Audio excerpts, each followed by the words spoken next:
Assalamualaikum warahmatullahi wabarakatuh. Hai semua, kenalin aku Najwa Demianti. Aku mahasiswa program studi bimbingan konseling Islam semester 2 UIN Samarinda. Video ini dibuat untuk memenuhi mata kuliah pengantar psikologi yang diampu oleh Bapak Muhammad Hasan Abdullah SPSI MSI. Nah, hari ini aku akan ngebahas tentang pendekatan behaviorisme. Kalian tahu apa pendekatan behaviorisme itu? Tanpa berlama-lama, ayo kita lanjut ke materinya. Oke, yang pertama kita akan bahas mengenai apa itu behaviorisme. Jadi, behaviorisme itu merupakan suatu aliran ilmu psikologi yang berfokus pada suatu perilaku dengan asumsi adanya hubungan antara suatu stimulus dengan perilaku yang akan dihasilkan. Jadi di sini kita hanya berbicara tentang bagaimana stimulus yang diberikan dan apa perilaku yang dihasilkan gitu. Terus behaviorisme itu singkatnya begini, sesuatu dianggap baik, sesuatu dianggap tepat ketika kita memunculkan suatu perilaku tersebut.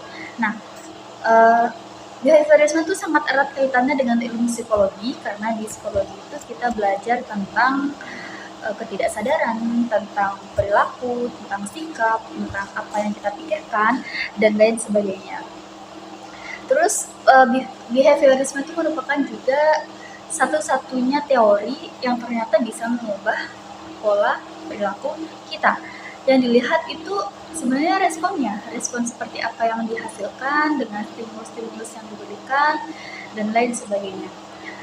Terus tokoh behaviorisme itu mengatakan ngapain kita selalu memikirkan sesuatu yang berulang kali tapi tidak menghasilkan suatu respon atau suatu perilaku. Sebagai contoh, kita menyukai makanan gitu. Contohnya donat.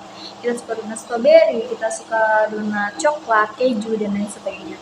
Ngapain kita terus-terusan memikirkan donat kalau ujung-ujungnya kita nggak makan donat?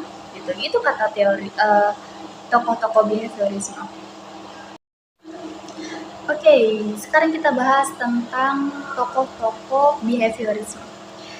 Tokoh yang pertama ada Ivan Pavlov. Pavlov itu melakukan suatu eksperimen terhadap seekor anjing, di mana pada saat itu Ivan tuh ingin mengendalikan perilaku-perilaku melalui stimulus-stimulus yang diberikan oleh Pavlov tersebut. Yang pertama, anjing itu diberikan suatu makanan. Nah, respon dari makanan itu sebagai stimulus ya.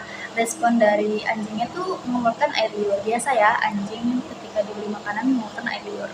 Nah, yang kedua, Pavlov memberi tambahan sebuah lonceng gitu ya, sebuah lonceng. Nah, di eksperimen yang kedua ini, anjing tetap mengeluarkan air liur. Gitu. Yang ketiga, eksperimennya, makanan sudah tidak lagi menjadi suatu stimulus, namun hanya lonceng saja yang diberikan. Itu anjing tetap mengeluarkan air liur tersebut. Nah, itu yang dikatakan Pavlov dapat mengkondisikan suatu perilaku anjing tersebut. Seperti itu. Tokoh yang selanjutnya adalah John D. Watson. Nah, Watson ini melakukan eksperimen terhadap anak kecil berusia 9 bulan bernama Albert D, di mana anak kecil itu diberikan stimulus berupa seekor kelinci putih, koran yang terbakar, topeng, tikus putih, itu yang menjadi suatu stimulus. Nah, pada awalnya si Albert ini diberikan kelinci putih. Dia sangat senang memegang-megang kelinci tersebut gitu.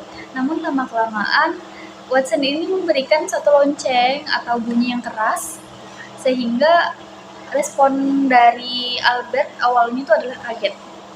Namun lama-kelamaan topeng dimunculkan dan suara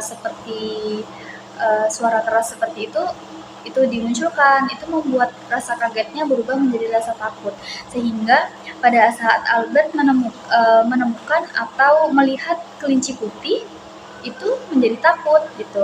Yang awalnya Albert itu tidak takut dengan kelinci putih, berani memegang dan lain sebagainya, namun dengan eksperimen tersebut Albert menjadi takut akan kelinci putih, bahkan takut dengan suara-suara yang keras.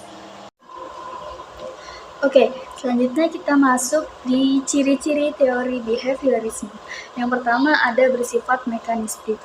Dalam teori behaviorisme, kita dikenal juga sebagai teori psikologi, di mana di situ kita belajar tentang bagaimana melihat perubahan suatu sikap, apakah dirinya baik ataupun tidak. Nah, itu secara mekanistis itu dilihat dari situ. Yang selanjutnya menekankan peranan lingkungan dari teori tabula rasa. Jadi teori tabula rasa itu digambarkan sebagai satu lembar kertas putih, di mana kertas tersebut yang nantinya akan terdapat titik, garis, dan lain sebagainya. Hal itu menggambarkan bagaimana keadaan kita dengan lingkungan sekitar kita, apakah dengan lingkungan sekitar kita akan menjadi lebih baik ataupun menjadi lebih buruk. Selanjutnya ada menekankan pentingnya latihan.